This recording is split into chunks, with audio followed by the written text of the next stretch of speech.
কাৰ্যসূচীটো বহুত দিনৰ আগৰ আৰু চৰকাৰী কাৰ্যসূচী আৰু আমাৰ কোনো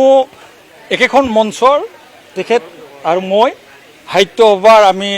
এই কাৰ্যনিৰ্বাহকৰ সদস্য গতিকে আমাৰ মাজত এটা সুন্দৰ সম্পৰ্ক আছে আৰু আমি কেৱল সভাপতিৰ পদৰ প্ৰাৰ্থীয়ে নহয় আৰু তিনিগৰাকী সদায় আছে সেই সুসম্পৰ্ক সদায় থাকিব নহয় তিনিগৰাকী প্ৰধান সম্পাদকৰ কাৰণে তিনিগৰাকী উপসভাপতিৰ কাৰণে চলি আছে এতিয়া নিৰ্বাচন বিধি বলবৎ হৈছে গতিকে সেই বিষয়ে আকৌ বিশেষ একো নহয় সেইটোতো তেখেতসকলৰ নিজৰ কথা কিন্তু এতিয়া সম্পূৰ্ণভাৱে বেলট পেপাৰ প্ৰস্তুত হৈছে আৰু একেবাৰে পূৰা নিৰ্বাচনী বিধি বলবৎ হৈছে কি যি তিনিজন আমাৰতো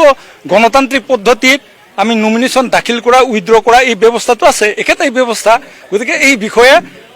একে সুস্থভাৱে গণতান্ত্ৰিকভাৱে যাতে নিৰ্বাচনটো সুকলমে হয় তাকে আটাইবিলাকে আপোনালোকে সহযোগিতা কৰক যাতে কোনো ৰেগিং নহয় সুন্দৰভাৱে আপোনালোকৰ পৰা বিচাৰিছোঁ এইটো আৰু আমি ভাল লাগিল যে এইটো এটা ঐতিহ্যপূৰ্ণ এটা অসম প্ৰকাশন পৰিষদৰ গ্ৰন্থমেলা ইয়াত খুব তাৎপৰ্যপূৰ্ণ এটা বিষয় লৈ আলোচনা হৈছে সেইকাৰণে আপোনালোকৰ এই বাৰ্তা হৈ যাব আৰু পৰৱৰ্তী সংবিধানে নিৰ্ধাৰণ কৰিব যিগৰাকীয়ে নিৰ্বাচিত হ'ব তেওঁলোকে যদি ভাবে তেতিয়াহ'লে হ'ব নহয় এইটো শুভেচ্ছা মানে আমাৰতো একদম তেখেত মোৰ বয়সত জ্যেষ্ঠ পোনপটীয়াকে যদি শিক্ষক হ'লেহেঁতেন মোৰ শিক্ষাগুৰু আৰু মই চাতে আমি একেলগে অভিধান কৰোঁ একেলগে বহোঁ একেলগে কাম কৰি থাকোঁ এতিয়া মোৰ যদি সময় হ'লেহেঁতেন তেখেতৰ ঘৰত গৈ চাহ একাপ খায়ো আহিলোঁ